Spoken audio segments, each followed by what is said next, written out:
Okay, to factor this polynomial, 25b squared plus 40b plus 12 equals 0, you can use guess and check method, but you can also use the AC method, where you multiply a times c. So 25 times 12, figure out what that is. So I should be able to do it in my head. 12, 300. So you go a times c, so that's 300. So I have to get two numbers that multiply to 300 and add to 40.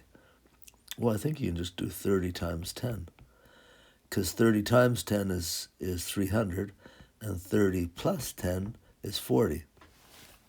So to factor this, then you split that number, the middle term, into these two numbers. So we'll write 25b squared plus 30b plus 10b plus 12 equals 0. Then we'll group factor. So this first one, I think I can take a 5b out, and I'll be left with 5b plus 6. In the next one, I think I can take a 2 out, and I'll be left with 5b plus 6. Then this term and this term each include 5b plus 6. So I'll factor that out, 5b plus 6, and I'm left with 5b plus 2 equals 0.